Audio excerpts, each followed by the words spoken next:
এই সৰ্বাংগ সুন্দৰ সভাত আমাৰ মাজত উপস্থিত থকা নদুৱাৰ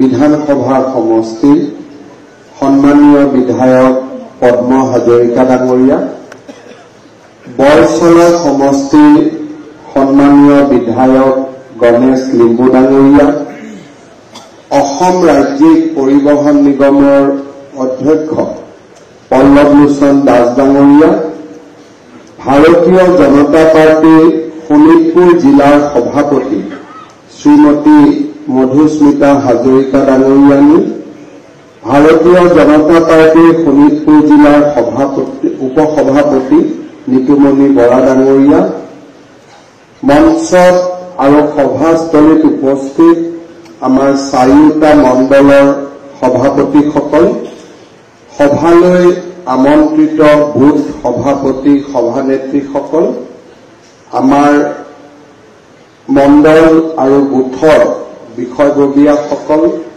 মৰ্চাৰ বিষয়ববীয়াসকল আৰু আজি আমাৰ দলত যোগদান কৰা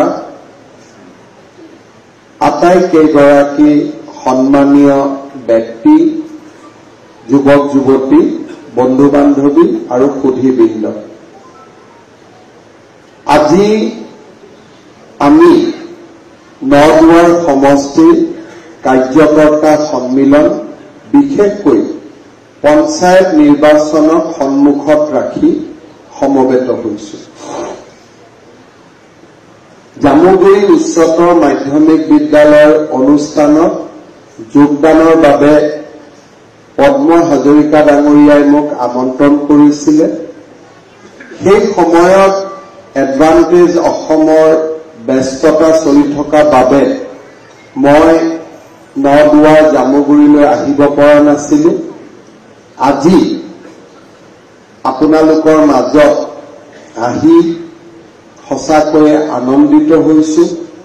অহাকালিও আগবেলা মই নদুৱাৰ জামুগুৰিতে থাকিম আৰু হয়তো অহাকালি বা 3, 4 বা 5 এই 2-3 দিনৰ ভিতৰতে পঞ্চায়ত নিৰ্বাচনৰো আনুষ্ঠানিক ঘোষণা কৰা হ'ব। অৰ্থাৎ এক প্ৰকাৰ পঞ্চায়ত নিৰ্বাচনৰ ঠিক প্ৰাকখনত আপোনালোকৰ মাজলৈ অহাৰ মোৰ সৌভাগ্য হৈছে। মই পুনৰবাৰ আপোনালোকক ধন্যবাদ জনাম আৰু আমাৰ দল আৰু চৰকাৰৰ শেহতীয়া কাম কাজ আৰু ভৱিষ্যতৰ ৰূপৰেখা সন্দৰ্ভত কেইটামান বিষয় আপোনালোকৰ সন্মুখত উপস্থাপন কৰিব বিচাৰিম। লোকসভা নিৰ্বাচনৰ পিছত প্ৰধানমন্ত্ৰী নৰেন্দ্ৰ মোদী ডাঙৰীয়াই তৃতীয়বাৰৰ বাবে আমাৰ দেশত প্ৰধানমন্ত্ৰীৰ দায়িত্বভাৰ গ্ৰহণ কৰিছে। কেন্দ্ৰত স্বাধীনতাৰ পিছত সৰহ সংখ্যক সময় কংগ্ৰেছ দল শাসনত আছিল। প্ৰধানমন্ত্ৰী মোদী ডাঙৰীয়াই ভাৰতৰ একমাত্ৰ অকংগ্ৰেছী প্ৰধানমন্ত্ৰী, যিগৰাকী ব্যক্তিয়ে দুটাকৈ সম্পূৰ্ণ কাল শাসনৰ অধিষ্ঠিত হৈ তৃতীয়বাৰৰ বাবেও দেশৰ প্ৰধানমন্ত্ৰীৰ শীৰ্ষতম পদত আৰোহণ কৰিছে। লোকসভা নিৰ্বাচনৰ সময়ছোৱাত প্ৰধানমন্ত্ৰী নৰেন্দ্ৰ মোদী ডাঙৰীয়াৰ এই যাত্ৰাত অসমে এক বলিষ্ঠ ভূমিকা গ্ৰহণ কৰিবলৈ সক্ষম হয়। প্ৰথমবাৰৰ বাবে ভাৰতীয় জনতা পাৰ্টীয়ে আমাৰ ৰাজ্যখনত 14খন আসনৰ ভিতৰত 11খন আসন আমি জয়লাভ কৰিবলৈ সক্ষম হওঁ। শোণিতপুৰ লোকসভাতো আমি চমকপ্ৰদ সাফল্য আৰু নদুৱাৰ বিধানসভা সমষ্টিতো আমি চমকপ্ৰদ সাফল্য দেখুৱাবলৈ সক্ষম হওঁ। বিধানসভাৰ দৃষ্টিভংগীৰে যদি আমি লোকসভা নিৰ্বাচনটো পৰ্যালোচনা কৰোঁ, এই 11টা লোকসভা সমষ্টিৰ বিজয় আমি যদি তাক বিধানসভালৈ ৰূপান্তৰ কৰোঁ, তেতিয়াহ'লে 126টা বিধানসভা সমষ্টিৰ ভিতৰত 96টা 96 সিটত আমি বিজয় লাভ কৰিবলৈ সক্ষম হৈছিলোঁ। যদি আমি যোৱা বিধানসভা নিৰ্বাচনৰ লগত ইয়াক তুলনা কৰোঁ, তেতিয়াহ'লে আমাৰ ৰাজ্যখনত বিজেপিৰ শক্তি বহু গুণে বৃদ্ধি হোৱা আমি দেখা পাওঁ। 2019 লোকসভা নিৰ্বাচনত আমি 9খন আসন লাভ কৰিবলৈ সক্ষম হৈছিলোঁ। 2024 চনত লোকসভা নিৰ্বাচনত আমি 11খন আসন লাভ কৰিবলৈ সক্ষম হৈছিলোঁ। অসমৰ বিধানসভা নিৰ্বাচনত আমি 78টা সিটত আমি বিজয়ী হৈছিলোঁ। লোকসভা নিৰ্বাচনত আমি 96খন আসনত আমি বিজয়ী হ'বলৈ সক্ষম হৈছোঁ। অৰ্থাৎ 21ৰ পৰা 24লৈ আমাৰ এই যাত্ৰাৰ সময়ছোৱাত ৰাজনৈতিকভাৱে আমি 18টা সিটত নতুনকৈ আমাৰ শক্তি প্ৰদৰ্শন কৰিবলৈ সক্ষম হৈছোঁ।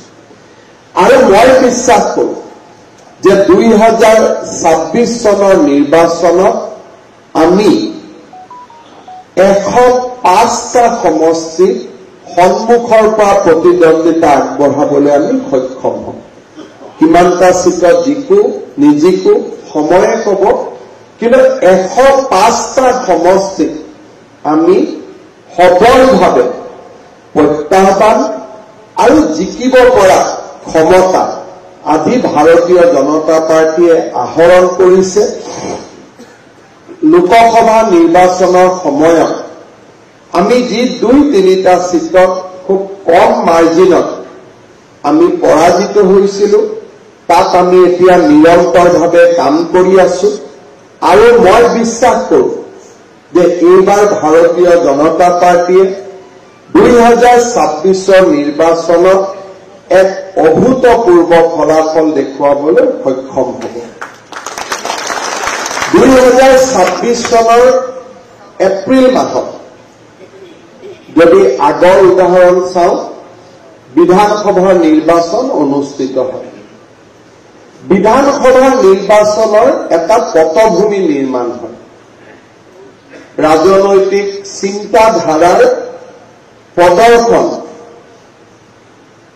নিৰ্বাচনটোৰ আগত 12টা মাহত সমাজে আৰু মানুহে প্ৰত্যক্ষ কৰে আৰু লাহে লাহে মানুহে মুঠ বনায় যে অহা নিৰ্বাচনত আমি কাক বিজয়ী কৰিম। সেই দৃষ্টিভংগীৰ ফালৰ পৰা 2025 চনত অসমত হ'বলগীয়া কেইবাটাও নিৰ্বাচনৰ ফলাফলে 26ৰ ওপৰত মানুহৰ ধাৰণাক এক প্ৰকাৰে গঢ় দিব। বৰ্তমান অসমত চলি থকা ৰাভা আসনৰ নিৰ্বাচন, ইয়াৰ ঠিক পিছতে পঞ্চায়ত নিৰ্বাচন, পৰৱৰ্তী সময়ত বড়োলেণ্ড টেৰিটৰিয়েল কাউন্সিলৰ নিৰ্বাচন আৰু তাৰ পিছত সোণোৱাল আৰু মিচিং কাউন্সিলৰ নিৰ্বাচন, দেউৰী কাউন্সিলৰ নিৰ্বাচন আমি সমাপন কৰিছোঁ। তিৱা কাউন্সিলৰ নিৰ্বাচনো এই বছৰটোতে অনুষ্ঠিত হ'ব। অৰ্থাৎ চূড়ান্ত খেললৈ যোৱাৰ আগতে কেইবাটাও নিৰ্বাচন আমি সন্মুখীন হ'ব লাগিব। ৰাভা আসনৰ নিৰ্বাচন 2 তাৰিখে অনুষ্ঠিত হ'ব, ফলাফলো ঘোষণা হ'ব। তাৰ লগে লগে পঞ্চায়ত নিৰ্বাচনৰো ৰণদুন্দুভি বাজি উঠিব। আৰু ৰাজ্যখনত সকলো স্থানতে হ'বলগীয়া নিৰ্বাচন যিহেতু পঞ্চায়ত নিৰ্বাচন, স্বায়ত্তশাসিত অঞ্চলৰ নিৰ্বাচনসমূহ জিলা ভিত্তিক ক্ষেত্ৰ ভিত্তিক হয় পঞ্চায়ত যেহেতু সমগ্ৰ ৰাজ্যখনতে হ'ব গতিকে ২৬ৰ নিৰ্বাচনৰ প্ৰাক মুহূৰ্তত আটাইতকৈ গুৰুত্বপূৰ্ণ নিৰ্বাচন হিচাপে পঞ্চায়ত নিৰ্বাচনটো ৰাজনৈতিক মহলত চৰ্চাৰ কেন্দ্ৰবিন্দু হৈ থাকিব আমি আশা কৰোঁ যোৱাবাৰতকৈ আমি পঞ্চায়ত নিৰ্বাচনত ভাল ফলাফল দেখুৱাব পাৰিম এইবাৰ আমি কিছু পৰিৱৰ্তন কৰিছো গাঁও পঞ্চায়তৰ পৰ্যায়ত দলীয় টিকেট নাথাকে সভাপতি মেম্বাৰসকলে নিৰ্বাচন কৰিব আৰু মেম্বাৰৰ নিৰ্বাচন নিৰপেক্ষভাৱে অনুষ্ঠিত হ'ব আঞ্চলিক পঞ্চায়ত আৰু জিলা পৰিষদৰ নিৰ্বাচন আমাৰ ৰাজনৈতিক দলৰ প্ৰতীকত অনুষ্ঠিত হ'ব অৰ্থাৎ এইবাৰৰ পঞ্চায়ত ইলেকশ্যনটো হ'ল hybrid election political and non political দুইটাৰে ইয়াত সংমিশ্ৰণ হ'ব কিন্তু সমষ্টি ভিত্তিক আমি যদি সকলোৱে আমাৰ দলৰ পৰা এজন ব্যক্তিকে পঞ্চায়তত প্ৰতিদ্বন্দ্বিতা কৰোঁ আৰু যদি আমি এটা কমন চিম্বল লওঁ এটাই চিম্বল যে কলম সকলোৰে কলম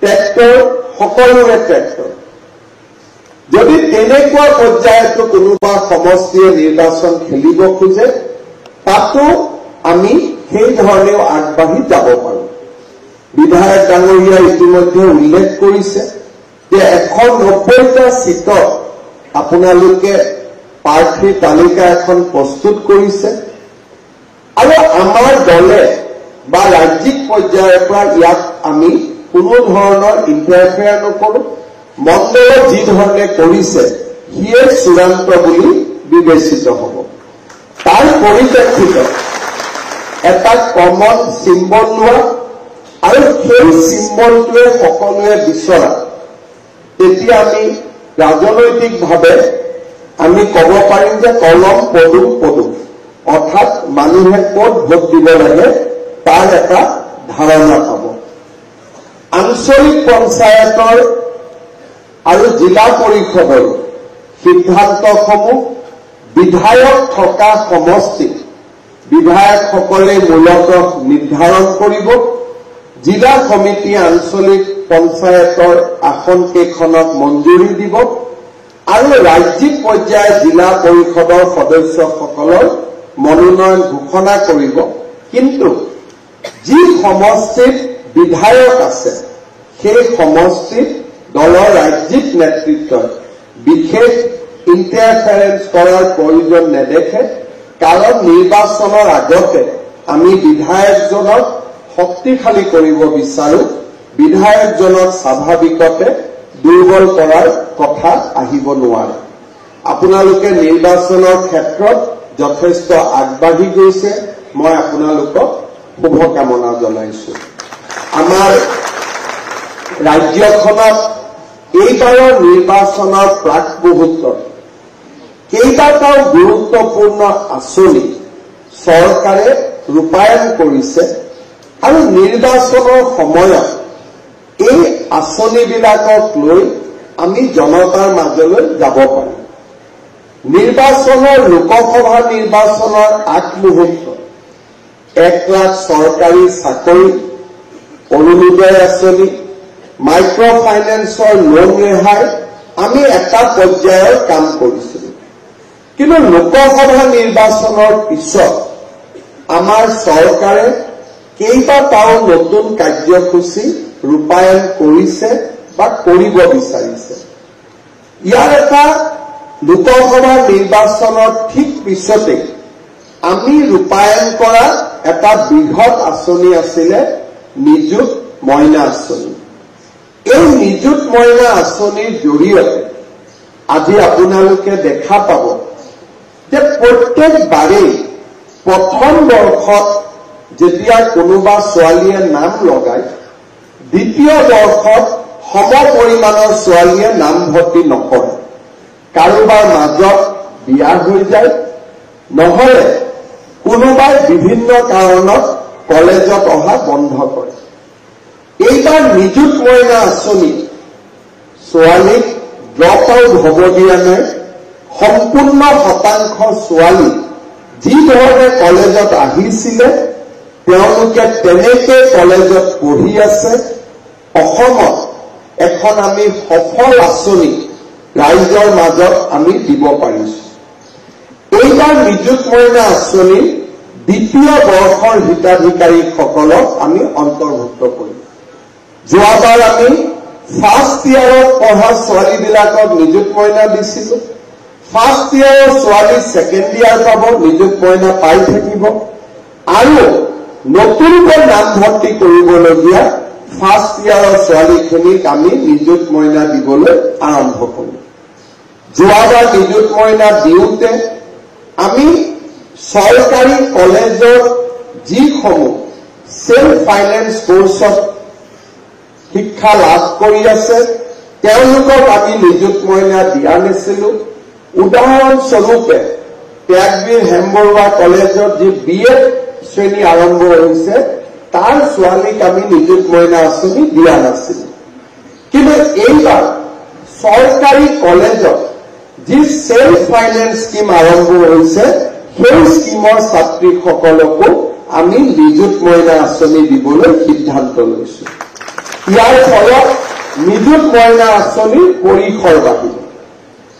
ছাত্ৰীৰ বাবে নিযুত মইনা আঁচনি দিয়াৰ পিছত আমি যুৱকসকলৰ বাবেও এটা নতুন আঁচনি আৰম্ভ কৰিছো, যাক আমি মুখ্যমন্ত্ৰী জীৱন প্ৰেৰণা বুলি কৈছো। আমাৰ ল'ৰা ছোৱালী যেতিয়া গ্ৰেজুৱেশ্যন পাছ কৰে, গ্ৰেজুৱেশ্যন পাছ কৰাৰ পিছত দেউতাক মাকৰ পৰা টকা পইচা খোজাৰ পৰিৱেশ নাথাকে। বিভিন্ন ইণ্টাৰভিউ দিব যাব লাগে।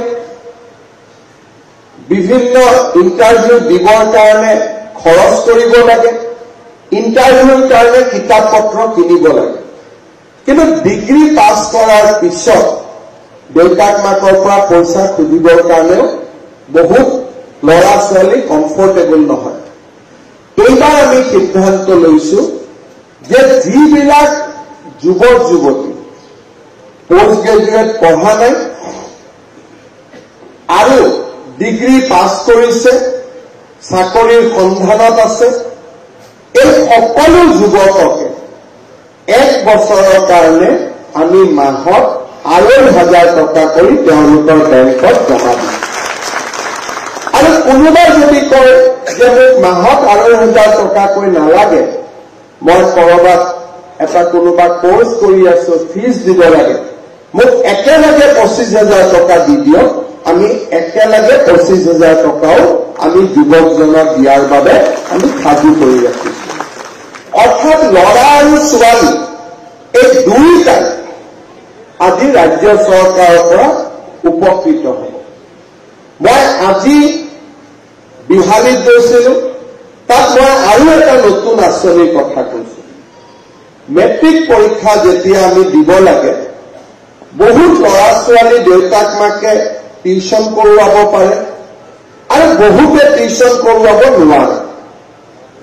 স্কুলত পঢ়া শুনাৰ পিছত মেট্ৰিকৰ আগত অকণমান ল'ৰা ছোৱালীজনক যদি কোনোবাই চাই দিয়ে, তেতিয়াহ'লে ল'ৰা ছোৱালীগৰাকীয়ে নিজৰ কনফিউজনবিলাক দূৰ কৰিব পাৰিব আৰু ভাল কৰি পৰীক্ষা দিব পাৰিব।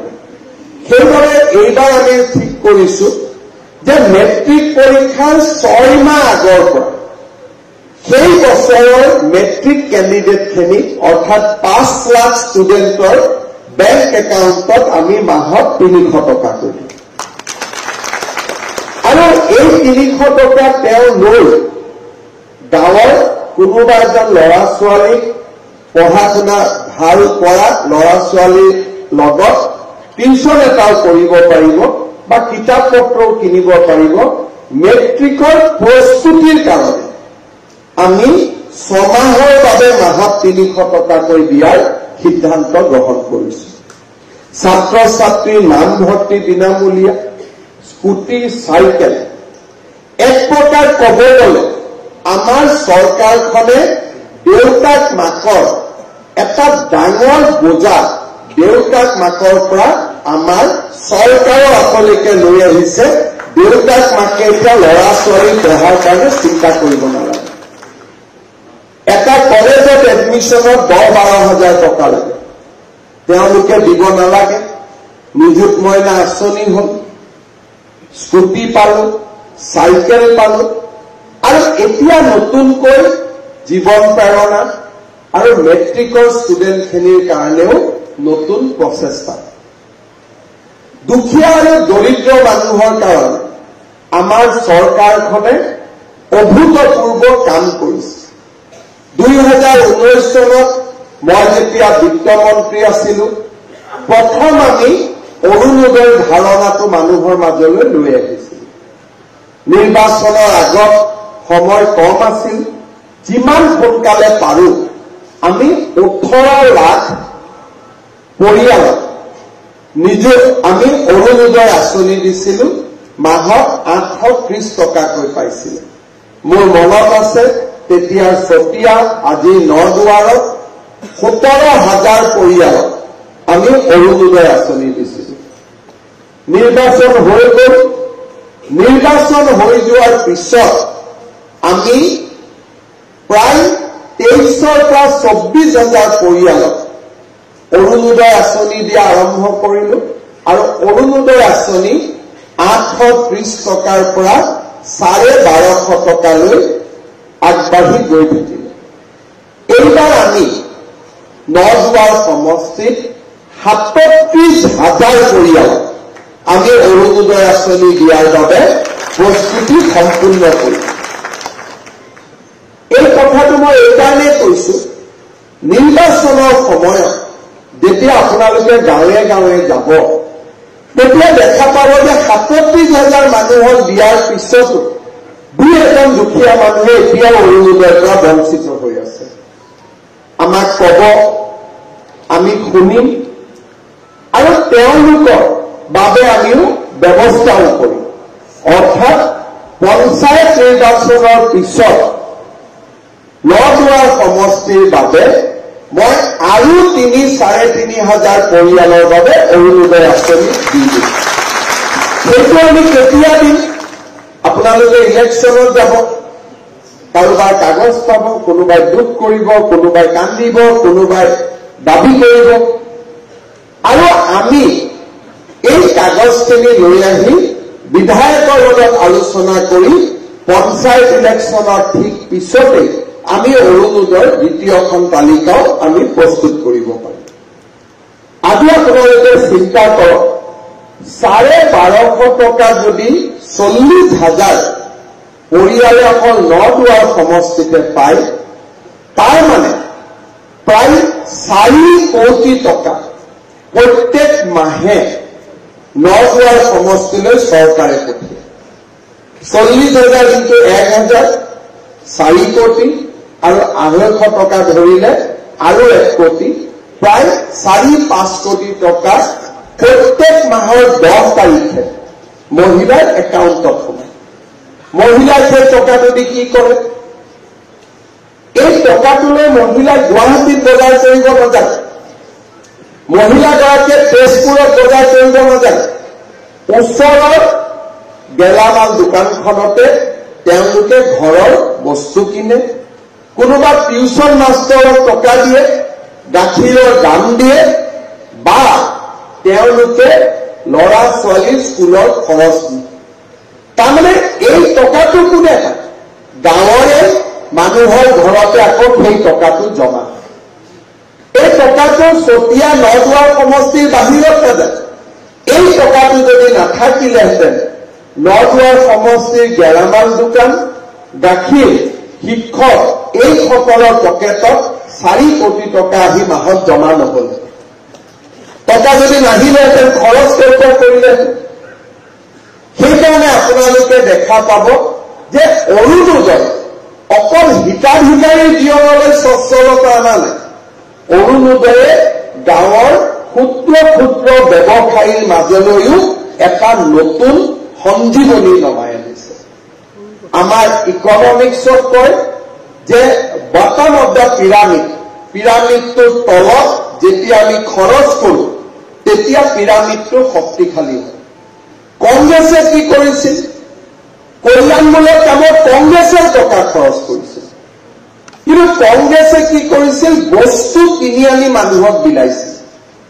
যদি বস্তু কিনি মানুহক বিলাব লাগে, অসমততো বস্তুৰ উৎপাদন নহয়, ধুতি, কম্বল, সূতা, লুঙি অসমততো উৎপাদন নহয়। গতিকে টেণ্ডাৰ কৰা যায়, কোনোবা এজন ব্যৱসায়ীক কাম দিয়া যায়, ব্যৱসায়ীজনে 15% লাভ ল'বই আৰু চণ্ডীগড় হাৰিয়ানাৰ ইণ্ডাষ্ট্ৰীৰ পৰা সামগ্ৰীখিনি কিনি আনা। তাৰমানে কংগ্ৰেছৰ দিনত টকাখিনি গাঁৱৰ মানুহে সূতাখিনি যিমান পাইছিলে 50 টকা যদি পাইছিলে 50 টকা ৰাজ্যৰ বাহিৰত খৰচ হৈছিল, কাৰণ ফেক্টৰীবিলাক বাহিৰত। কিন্তু আজি আমাৰ অৰুণোদয়ৰ 100% টকা গাঁৱত খৰচ হৈছে, কাৰণ টিউচন কৰা মাষ্টৰজন গাঁৱত, গেলামাল দোকানীজন গাঁৱত, গাখীৰ উৎপাদন কৰা ব্যৱসায়ীজন গাঁৱত। আজি আমি অসমৰ টকা বাহিৰত যাব দিয়া। সেইকাৰণে নৰেন্দ্ৰ মোদী ডাঙৰীয়াই চৰকাৰ আহোঁতে প্ৰথম আৰম্ভ কৰিছিল যে জনধন একাউণ্ট, যাতে একাউণ্টত টকা দিব পাৰোঁ, বস্তু বাহিৰৰ পৰা কিনি আনিব নালাগে। তাৰ ফলত আজি অসমৰ GDP বাঢ়িছে, উপাৰ্জন বাঢ়িছে।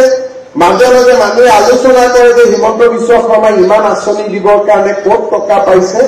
তাৰ মূল কাৰণটো হ'ল যে পিৰামিডৰ তলত আমি আৰ্থিক ব্যৱস্থাটো শক্তিশালী কৰিছোঁ, আৰু সেইকাৰণে আজি অসমৰ ৰাজ্যখনৰ উপাৰ্জনৰ ক্ষমতা আজি বাঢ়িছে।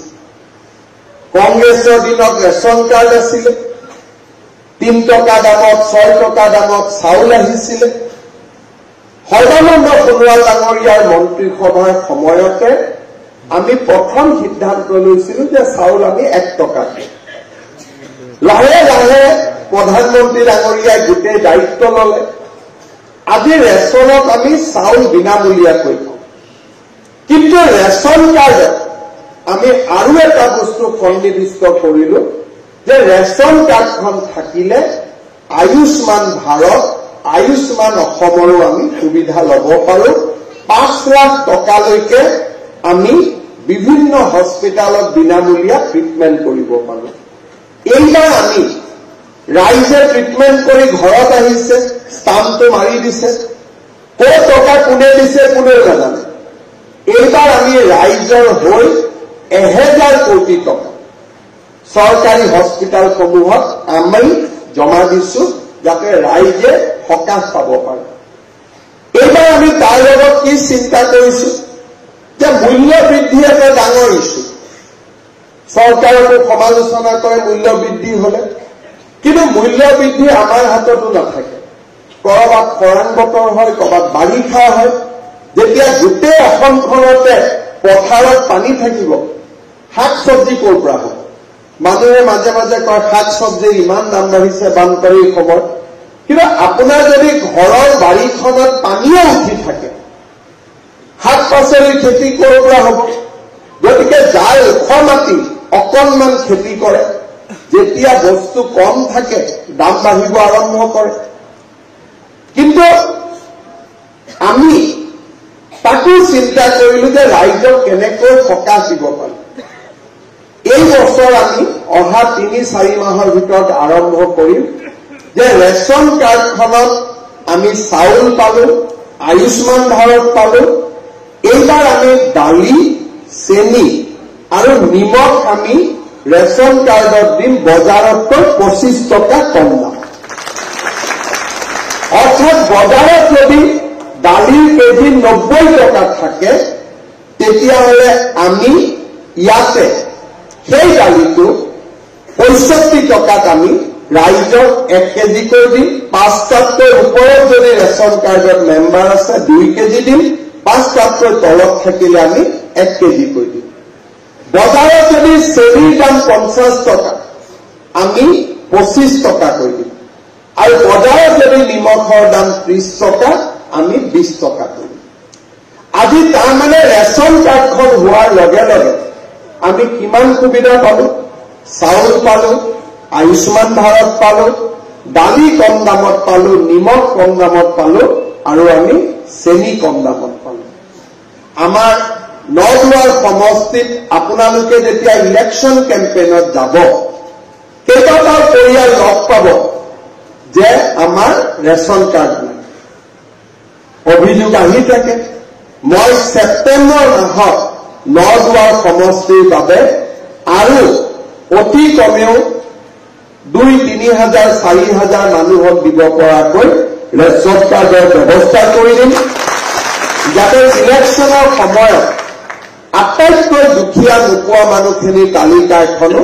আপোনালোকে বনাই থব পাৰে আজিৰ পৰা দুটা আমি নতুন আঁচনিৰ কাম আজিৰ পৰা আৰম্ভ কৰিলো এটা হৈছে আজিৰ পৰা ইলেক্ট্ৰিচিটিৰ প্ৰতি ইউনিটৰ দৰ 1 টকাকৈ কমি যাব আগত যদি 5 টকা আছিল এতিয়া 4 টকা হ'ব আৰু যদি সব ঠিকে থাকে নৱেম্বৰ মাহত আৰু 1 টকা বা 50 পইচা আমি কমাবৰ কাৰণে যত্ন কৰিম আৰু তাৰ লগে লগে পদ্ম হাজৰিকা ডাঙৰীয়াই অলপ আগতে কন্যাকাৰ কথা কৈছে কৃষিৰ প্ৰতি মানুহৰ আগ্ৰহ বাঢ়িছে চাউল আমি ধান প্ৰতি কুইণ্টলত 2300 টকা কিনি আছিলো আজিৰ পৰা আমি 2550 টকা প্ৰতি কুইণ্টলত কিনিম আৰু সৰিয়হ আমি প্ৰতি কুইণ্টলত আজিৰ পৰা 5,950 টকাৰ পৰিৱৰ্তে 6,450 টকাত আমি কৃষকৰ পৰা কিনিম আৰু আজিয়ে মই অলপ আগতে বিহালীত গৈ আহিছিলো এগৰাকী কৃষকক লগ পাইছো আজিয়ে 100 কুইণ্টল সৰিয়হ বিক্ৰী কৰিছে তাৰমানে 6 লাখ টকা এদিনতে উপাৰ্জন কৰিছে যি অসমীয়া মানুহে মই অসমীয়া বুলি কওঁতে গুৰ্খা বড়ো মিচিং মই সকলোকে বুজাইছো মই বেলেগ পাৰ্থক্য কৰা নাই যি অসমীয়া মানুহে এদিন খেতি পথাৰৰ পৰা আঁতৰি আহিছিল আমি লাহে লাহে আমাৰ সমাজখনক আকৌ এবাৰ কৃষিলৈকে আমি উভতাই যাব লাগিব মানুহে যেতিয়া চাহৰ দাম পাইছিল মানুহে চাহৰ খেতি কৰিছিলে আৰু যেতিয়া মানুহে ধানৰ টকা পাব ডেফিনেটলি মানুহে ধান খেতি কৰিবলৈ আৰম্ভ কৰিব আমাৰ কথাবিলাক আমি আকৌ এবাৰ আমালৈকে উভতাই আনিব লাগিব কাৰণ আমাৰ যদি মাটি নাথাকে আমাৰ অধিকাৰো নাথাকিব আৰু সেইকাৰণে আমাৰ চৰকাৰৰ দিনত এই অনৰ্গল প্ৰচেষ্টা চলিছে যাতে অসমখনলৈ আমি এটা পৰিৱৰ্তন আনিব পাৰো ৰাস্তা ঘাট আজি চমক লগা পৰিৱৰ্তন হৈছে গুৱাহাটীৰ পৰা মই যোৱাকালি 8:45 ওলাই আহিছো একজেক্টলি 11:30 বজাত বিশ্বনাথ চাৰিআলি পাইছো মুখ্যমন্ত্ৰীৰ গাড়ী বুলি 1 ঘণ্টা যদি স্পীডত চলা বুলিও কওঁ তথাপিতো গুৱাহাটীৰ পৰা আজি আপোনালোকে 3.5 ঘণ্টাত আহি জামুগুৰি পাব পাৰে সকলোৱে পাব পাৰে আৰু ৰাস্তা ঘাটৰ যি ডেভেলপমেণ্ট হৈ আছে আজি আমি বহুত নতুন কথা চিন্তা কৰি আছো এটা যোৰহাট যাবৰ কাৰণে আপোনালোকে অকাই পকাই যাব নালাগে গহপুৰেদি গৈ সুৰংগ তলেদিয়ে গৈ যোৰহাট ওলাব পাৰিব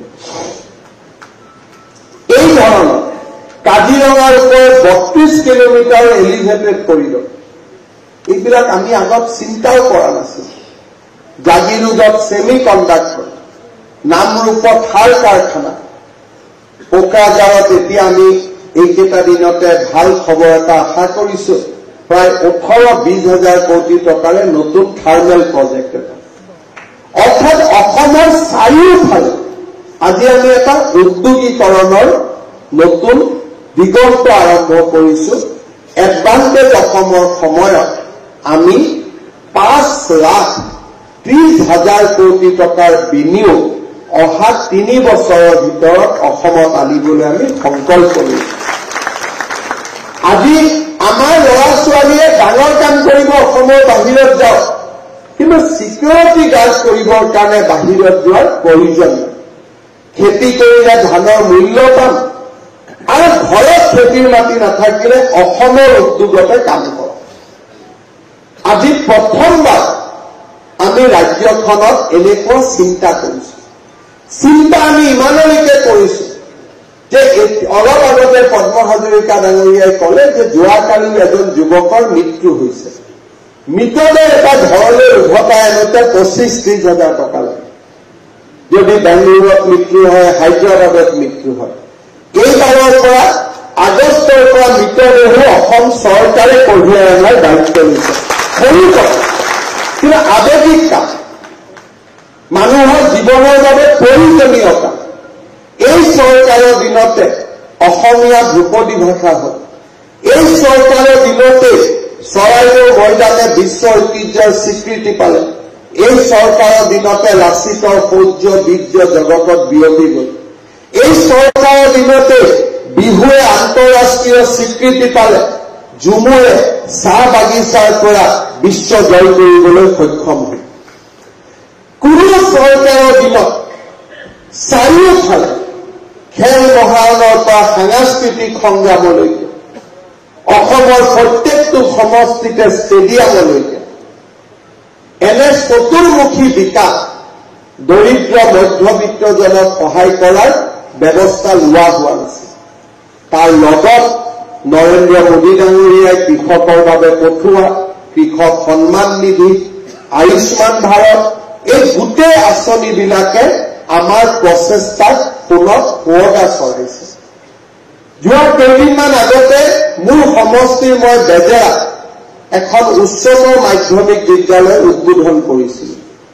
9 কোটি টকাৰে অসমীয়া মাধ্যমৰ স্কুল নিৰ্মাণ হৈছে।